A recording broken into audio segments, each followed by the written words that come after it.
Merci à vous, mon très cher Cyril King Mbep, pour cet élément. Dans la suite de ce programme, le rayon de soleil de Cameroun Daylight illumine déjà ce plateau. Gaël Avebe, bonjour. Bonjour Mohamed. Comment allez-vous ce matin? Assez bien, merci. Le 11 février, c'est demain. Ah oui, le 11 février, c'est demain et la presse parle bien évidemment des préparatifs de cette 56e édition de la fête nationale de la jeunesse.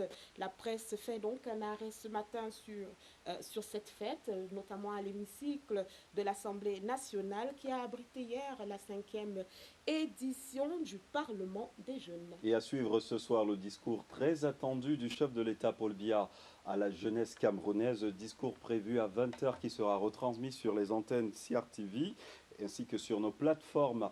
On parle également de la grippe aviaire dans les journaux ce matin. Vigilance, attention, la grippe aviaire est de retour, le virus est à Bafoussam. Des mesures ont été prises de ce côté-là, n'est-ce pas, pour stopper l'évolution du virus, des mesures donc prises par le gouverneur de la dite région. Et on n'a pas fini, Gaël, de parler de cette Coupe d'Afrique des Nations au Cameroun. Les échos de la 33e édition de la Coupe d'Afrique des Nations de football qu'a abrité le Cameroun continuent de retentir et nous allons, n'est-ce pas, le voir tout à l'heure dans les différentes parutions de ce jeudi.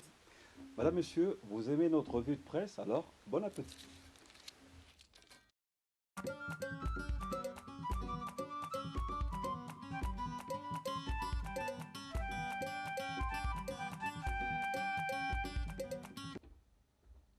Bienvenue, Madame, Monsieur. Tabloïd de ce jeudi 10 février 2022 s'ouvre avec Cameroun Tribune. Le quotidien national se met dans la peau des moins de 35 ans, les jeunes qui seront célébrés demain 11 février à l'occasion de la 56e édition de la fête nationale qui leur est consacrée. Ils évoluent dans divers couloirs politiques, entrepreneuriat, innovation, débordent d'ambition et même de créativité malgré leurs angoisses.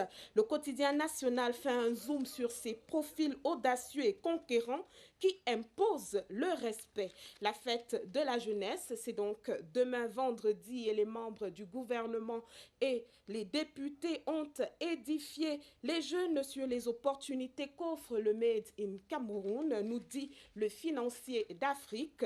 La production locale est un moyen de lutte contre le chômage, ont rappelé les élus du peuple au fer de lance de la nation hier mercredi à l'hémicycle de l'Assemblée nationale qui abritait la 56e édition du Parlement des jeunes, une séance plénière conduite par le premier vice-président Hilarion Eton. Un rappel qui, bien évidemment, est une mise en bouche en attendant le traditionnel discours du chef de l'État à la jeunesse. Le message du président de la République aux jeunes, c'est donc ce soir à 20h. Parlons à présent de la protection sociale des travailleurs. Le quotidien fait un gros plan sur quelques actions phares menées par la Caisse nationale de la prévoyance sociale CNPS en 2021. Pour le journal, le service aux usagers de l'entreprise est rapide, soigné, de qualité et instantané. Cap sur Douala, la capitale économique, bientôt dotée de bus rapides, renseigne la Grande Tribune qui écrit dans sa parution de ce jeudi que le maire Roger Mbassa Ndiné décroche un financement de 800 milliards de francs CFA pour 2 grands projets de transport urbain cette année entièrement financés par la Banque mondiale. Ambition qui s'inscrivent dans le cadre du développement du transport urbain de masse dans la métropole économique. Nous restons sur la Grande Tribune pour reparler de la CAN Total Energies Cameroun 2021 dont les échos continue de retentir, un pari d'organisation réussi par le Cameroun avec pour chef d'orchestre le président de la République, Paul Biya. Et s'il y a une ville qui a bien sucé cette canne, c'est Bafoussam, l'un des sites qui a abrité la compétition. La municipalité a été totalement transformée par ce grand rendez-vous du football africain. La Grande Tribune vous propose un grand reportage sur la ville de Bafoussam Nulouk et revient aussi sur le tournoi tournoi en lui-même marqué par un football nettement en progrès.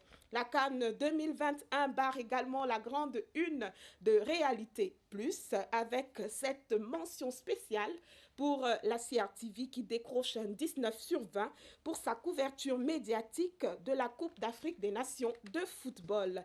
Impeccable et exceptionnel était le déploiement de Charles Ndongo et ses équipes sur les 6 sites de la compétition en baladeux et au poste national. La qualité du travail abattu a été félicitée à travers le monde entier, un signal international qui a laissé stupéfait plusieurs. Le président de la République avait promis et il a réalisé en dotant la CRTV d'un matériel ultra moderne pour cette CAN et le résultat a été salué à l'échelle mondiale.